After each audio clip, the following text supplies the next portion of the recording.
ಶ್ರೀರಂಗಪಟ್ಟಣದ ಒಂದು ಪ್ರಭಾವ ಇದ್ದೇ ಇರುತ್ತೆ. ನಿಮ್ಮ ಒಂದು ಬೆಂಬಲದೊಂದಿಗೇನೆ ಎಲ್ಲ ಕೂಡ ಯಶಸ್ವಿಯಾಗುತ್ತೆ. ಅದಕ್ಕಾಗಿ ಈ ಒಂದು ವೇದಿಕೆ ಮೂಲಕ ನಿಮಗೆ ಮತ್ತೊಮ್ಮೆ ನಾನು ವಂದನೆಗಳನ್ನು ಹೇಳ್ತಾ, ಮತ್ತುಗಳೇ ನಿಮ್ಮಾಗಲೇ ಗೊತ್ತಿದೆ, ನಿನ್ನೆ ಮೊನ್ನೆ ಫಲಿತಾಂಶ ಬಂದಿರುವಂಥದ್ದು ನಮ್ಮ ಪರವಾಗಿ ಬಂದಿಲ್ಲ ಅಂತ. ಈಗಾಗಲೇ ನಮ್ಮ ನಾಯಕರೆಲ್ಲ ಇದ್ರ ಬಗ್ಗೆ ಬಹಳಷ್ಟು ಮಾತಾಡಿದರೆ ನಾನು ಮುಂದಿನ ಸಹ ಏನು ಪ್ರತಿಧ್ವನಿಸುವಂಥದ್ದು ಅವಶ್ಯಕತೆ ಇಲ್ಲ ಅಂತ ನಾನು ಭಾವಿಸ್ತೇನೆ. ಪ್ರಜಾಪ್ರಭುತ್ವದಲ್ಲಿ ಗೆಲುವು ಸೋಲು ಇದೆಲ್ಲ ಆಗತ್ತೆ. ನಾವು ಸ್ವೀಕರಿಸಬೇಕಾದರೆ ಜನರ ತೀರ್ಮಾನವನ್ನು ಸ್ವೀಕರಿಸಬೇಕಾಗುತ್ತೆ. ಆದರೆ ಸಾಮಾನ್ಯವಾಗಿ ಒಂದು ಆಡಳಿತದಲ್ಲಿರುವಂಥ ಪಕ್ಷ ಪರವಾಗಿ ಸಾಮಾನ್ಯವಾಗಿ ಫಲಿತಾಂಶ ಬರೋದು ಉಪಚುನಾವಣೆಯಲ್ಲೂ ಕೂಡ ಒಂದು ರೀತಿಯ ಸ್ಟಾನ್ಸ್ ಕೂಡ ಇದೆ. ಇದೆಲ್ಲನೂ ಕೂಡ ನೋಡ್ತಾ ನಾವು ಯಾವುದೇ ರೀತಿಯ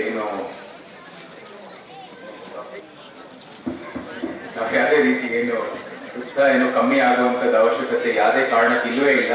ಏನಕ್ಕಂದ್ರೆ ರಾಷ್ಟ್ರ ಮಟ್ಟದಲ್ಲಿ ನೀವು ನೋಡಿದ್ರೆ ಇನ್ನೊಂದು 2 ಕಡೆ ರಾಜ್ಯದಲ್ಲಿ ಯಾವ ರೀತಿ ಎಲೆಕ್ಷನ್ ನಡೆದಿದೆ, ಹರಿಯಾಣದಲ್ಲಿ ಮತ್ತು ಮಹಾರಾಷ್ಟ್ರದಲ್ಲಿ ಯಾವ ರೀತಿ ಒಂದು ಫಲಿತಾಂಶ ಕೊಟ್ಟಿದ್ದಾರೆ, ಅದೇ ರೀತಿ ಸಹ ನಮ್ಮ ಕರ್ನಾಟಕದಲ್ಲೂ ಕೇಸರಿ ಬಣ್ಣವನ್ನು ಬರುತ್ತೆ ಅಂತ ನಾವು ಭಾವಿಸ್ತೇವೆ. ಅದು ಬಂದೇ ಬರುತ್ತೆ, ಎಲ್ಲರ ಒಂದು ಬೆಂಬಲ ಹೊಂದಿದೆ, ಹಾಗೆ ಆಗುತ್ತೆ.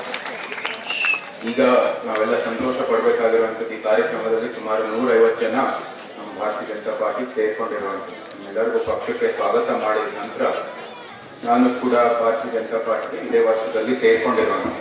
ಇದೇನು ಲಘುವಾಗಿ ನಾವು ತೀರ್ಮಾನ ಮಾಡಿರುವಂಥದ್ದಲ್ಲ. ರಾಜಕೀಯಕ್ಕೆ ಬರುವಾಗ ಬಹಳ ಯೋಚನೆ ಮಾಡಿ ತಾಯಿ ಆಶೀರ್ವಾದ ಬೇಕಾಗಿತ್ತು. ನಂತರ ಇದಕ್ಕೆ ಈ ಕ್ಷೇತ್ರಕ್ಕೆ ಬಂದಿರೋದು. ನಮಗೆ ಸ್ಫೂರ್ತಿ ಇರೋದು ಒಂದೇ, ಇಂದಿನ ಒಂದು ಪ್ರಧಾನಮಂತ್ರಿ ಅವರ ಆಡಳಿತ. ಯಾವ ರೀತಿ ಅವರ ಆಡಳಿತವನ್ನು ಮುಂದುವರಿತಿದ್ದಾರೆ, ಕಳೆದ 10 ವರ್ಷದಲ್ಲಿ ದೇಶವನ್ನು ಯಾವ ರೀತಿ ಪರಿವರ್ತನೆ ಮಾಡಿದ್ದಾರೆ. ಒಂದು ಅಸಮತೋಲಿತವಾದ ಆರ್ಥಿಕತೆ 2014ರಲ್ಲಿ ಅವರು ಒಂದು ಅಸಮತೋಲಿತವಾದ ಆರ್ಥಿಕತೆಯ ಪಟ್ಟಿಯಲ್ಲಿ ಭಾರತ ಒಂದು. ಅದರಿಂದ ಇವತ್ತು ನಾವು ಇಡೀ ವಿಶ್ವದಲ್ಲಿ ಮೇಲೆ 5 ಆರ್ಥಿಕ ಒಂದು ಪರಿಸ್ಥಿತಿಯಲ್ಲಿ ನಾವು ಬಂದಿದ್ದೀವಿ. GDP ಒಂದು ಪ್ರಕಾರದಲ್ಲಿ ಆ ಒಂದು ಪರಿವರ್ತನೆ ಆಗಿರುವಂಥದ್ದು ನಮ್ಮ ಪ್ರಧಾನಮಂತ್ರಿ ಅವರ ದೃಷ್ಟಿಯಲ್ಲಿ ನಮ್ಮ ಕೇಂದ್ರ ಸರ್ಕಾರದ ಒಂದು ಒಳ್ಳೆ ನಾಯಕತ್ವದ ಒಂದು ಮೂಲಕ.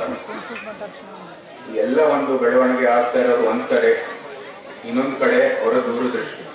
ಮುಂಬರುವ 23 ವರ್ಷ ವಿಕಸಿತ ಭಾರತ ಏನಿದೆ, 2047ರಲ್ಲಿ ಭಾರತ ಎಷ್ಟು ಮಟ್ಟಕ್ಕೆ ಬೆಳಿಬೇಕು ಅಂತ ಆ ದೂರದೃಷ್ಟಿ ನಾವು ಎಲ್ಲೂ ನೋಡಿದೆ.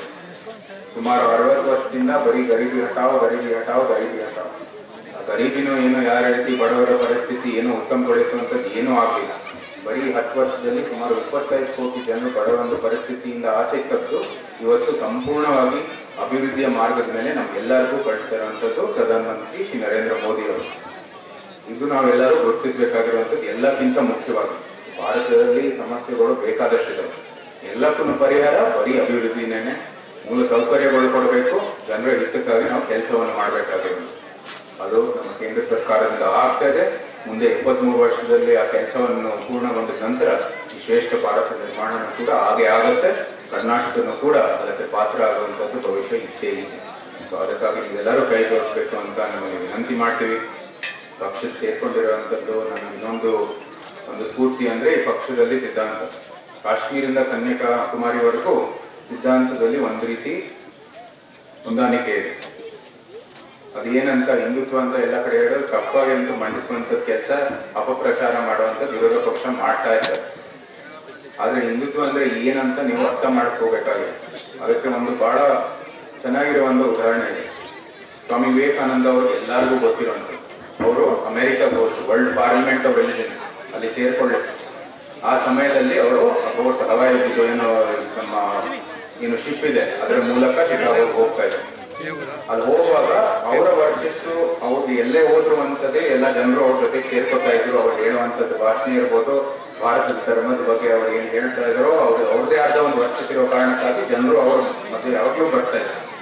ಅದಕ್ಕಾಗಿ ಆ ಬೋಟಲ್ಲೂ ಸಹ, ಶಿಪ್ಪಲ್ಲೂ ಸಹ ಎಷ್ಟೋ ಜನ ದಿನನಿತ್ಯ ಅವ್ರ ಜೊತೆಗೆ ಸೇರ್ಕೊಂಡು ಅವ್ರ ಮಾತನ್ನು ಕೇಳಲಿಕ್ಕೆ ಬರ್ತಾ ಇದ್ರು.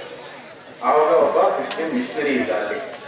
ಅವ್ರಿಗೆ ಇದು ಇಷ್ಟ ಆಗಲಿಲ್ಲ, ಯಾವುದೇ ಕಾರಣಕ್ಕೂ ಇದು ಇಷ್ಟ ಆಗಲ್ಲ. ಅವನು ಶುರು ಮಾಡ್ದ, ಅವ್ರು ಹೇಳಿದ ಒಂದು ಮಾತುಗಳನ್ನು ಶುರು ಮಾಡ್ದ. 1 ಸತಿ ಆಯ್ತು, 2 ಸತಿ ಆಯ್ತು, 3 ಸತಿ ಆಯ್ತು. ಏನು ತಲೆ ಕೆಡ್ಸ್ಕೊಳ್ಳಿಲ್ಲ ಸ್ವಾಮಿ ವಿವೇಕಾನಂದ ಅವರು. ಸೊ ಇದೆಲ್ಲ ಇಗ್ನೋರ್ ಮಾಡ್ಬೇಕು. ಇಂಥ ವಿರೋಧವಾಗಿರುವಂಥದ್ದು ಇರ್ತಾರೆ. ಇನ್ನು 3ನೇ ಬಾರಿ 4ನೇ ಬಾರಿ ಮಾಡಕ್ಕೆ ಶುರುವಾದ ನಂತರ ಇಂಥ ಇಷ್ಟೊಂದು ರೀತಿ ಮಾತನ್ನು ಹೇಳುವಂಥದ್ದು ಸಮಯದಲ್ಲಿ ಅವ್ರ ಕಾಲರ್ ಹಿಡಿದು ಅವ್ರು ಹೇಳಿದ್ರು, ಈಗ ನಿಲ್ಲಿಸದೇ ಇದ್ರೆ ನಾನು ನೀವು ಶಿಪ್ಪಿನ ಆಚೆಗೆ ಬಿಸಾಕ್ತೀನಿ, ಸಮುದ್ರಕ್ಕೆ ಬಿಸಾಕ್ತೀನಿ ಅಂತ. ಅದು ಹಿಂದುತ್ವ, ನಿಜವಾಗ್ಲೂ ನಿಮ್ಗೆ ಗೊತ್ತಿದೆ. ನಾವು ಸಹಿಸ್ಕೊತೀವಿ, ನೀವು ನಮ್ಮ ವಿರುದ್ಧವಾಗಿರಿ, ನಿಮ್ಮ ಒಂದು ಮಾತಿರಲಿ, ಗೌರವವಾಗಿ ನೀವು ಒಂದು ಏನು ಪ್ರಾಮಾಣಿಕವಾಗಿ ನಿಮ್ಮ ಕೆಲಸವನ್ನು ಮಾಡಿ. ಭಾರತದಲ್ಲಿ ಎಲ್ಲರಿಗೂ ಸಹ ಒಂದು ಜಾಗ ಇದೆ, ನಾವೆಲ್ಲನೂ ಕೂಡ ಒಪ್ಕೋತೀವಿ. ಆದರೆ ನಮ್ಮ ಧರ್ಮದ ವಿರುದ್ಧವಾಗಿ ನೀವು ಕೆಲಸ ಮಾಡಿದ್ರೆ 100% ನಾವು ಸಹ ನಿಮ್ಮ ವಿರುದ್ಧವಾಗಿ ಇದ್ದೇ ಇರ್ತೀವಿ, ಮತ್ತು ನೀವು ನಮ್ಮ ಒಂದು ದೇಶದಲ್ಲಿ ಇರಲಿಕ್ಕೆ ಸಾಧ್ಯ ಇಲ್ಲ ಅಂತ ನಾನು ಭಾವಿಸ್ತೀನಿ. ಈಗ ಅದೇ ನಮ್ಮ ಮುಂದೆ ಇರುವಂಥದ್ದು ಪ್ರಶ್ನೆ. ಈಗ ವಕ್ಫಿನ ಏನೋ ತಿದ್ದುಪಡಿ ಕಾಯ್ದೆ ತಂದಿದ್ದೀವಿ ನಾವು ಪಾರ್ಲಿಮೆಂಟಲ್ಲಿ, ಬಹುಶಃ ಮೊದಲನೇ ವಾರದಲ್ಲಿ ಆ JPC ಮೂಲಕ ಏನೋ ನಾವು ವರದಿ ಬಂದಿದೆ, ಅದನ್ನು ಕೂಡ ಅಲ್ಲಿ ಮಂಡಿಸುವಂಥ ಕೆಲಸ ಆಗುತ್ತೆ. ಏನು ವಿಜಯಪುರದಲ್ಲಿ ರೈತರ ಭೂಮಿ, ನಮ್ಮ ಚಿತ್ರದುರ್ಗದಲ್ಲಿ ಪರಿಶಿಷ್ಟ ಪಂಗಡ ಪರಿಶಿಷ್ಟ ಜಾತಿಗಳ ಭೂಮಿ, ಕೋಲಾರಲ್ಲಿ ನಮ್ಮ ಮಾಜಿ MP ಅವರಿದ್ದಾರೆ. ದೇವಸ್ಥಾನಗಳು ಅದು ಒಂದೇ ಅಲ್ಲ, ಇಲ್ಲಿ ಶ್ರೀರಂಗಪಟ್ಟಣ ಮಂಡ್ಯದಲ್ಲಿ ಇಬ್ಬರು ಪ್ರಾತಸ್ಮರಣೀಯ ವ್ಯಕ್ತಿಗಳು ಇದ್ರೆ, ಅದು ನಾಲ್ಕು ಕೃಷ್ಣಗಳಿರೋರು ಮತ್ತು ಸರ್ ಎಂ ವಿಶ್ವೇಶ್ವರಯ್ಯನವರು. ಅವರ ಪುತ್ರಿನ ನಾವು ಅಲ್ಲಿ ಏನೋ ಮಾಲಾರ್ಪಣೆ ಮಾಡ್ಬಿಟ್ಟು ಇಲ್ಲಿಗೆ ಕಾರ್ಯಕ್ರಮಕ್ಕೆ ಬಂದಿರೋದು, ಅದು ಒಂದು ಪದ್ಧತಿ ಆಗಿದೆ ಇಲ್ಲಿ ಮಂಡ್ಯದಲ್ಲಿ. ಸರ್ ಎಂ ವಿಶ್ವೇಶ್ವರಯ್ಯ ಓದಿರೋ ಸ್ಕೂಲ್ನೇ ಅದನ್ನ ಕಬ್ರಿಸ್ತಾನ್ ಅಂತ ಬಾಣಿಯಲ್ಲಿ ಬದಲಾವಣೆ ಮಾಡಿರುವಂಥದ್ದು ಕೂಡ ದಾಖಲೆ ನಮಗೆ ಸಿಕ್ಕಿದೆ. ಇಂಥ ಒಂದು ಪರಿಸ್ಥಿತಿ ಉಂಟಾಗಿದೆ. ಸೊ ನಮ್ಮ ಮುಂದೆ ಇರೋ ಪ್ರಶ್ನೆ ಇದೇನೆ, ಇಂಥ ಎಲ್ಲ ಬೆಳವಣಿಗೆ ಆಗ್ತಾ ಇರುವಂಥ ಸಂದರ್ಭದಲ್ಲಿ ನಾವು ಅದರ ವಿರುದ್ಧವಾಗಿ ಅದು ಒಪ್ಕೋತೀವ, ಅದನ್ನ ನಾವು ಅದರ ವಿರುದ್ಧವಾಗಿ ನಿಂತು ಮತ್ತೊಮ್ಮೆ ಒಂದು ಸಮಾಜಕ್ಕೆ ಒಂದು ನ್ಯಾಯ ಸಿಕ್ಕುವಂಥ ಕೆಲಸವನ್ನು ಮಾಡ್ತೀವ ಇಲ್ಲವೋ.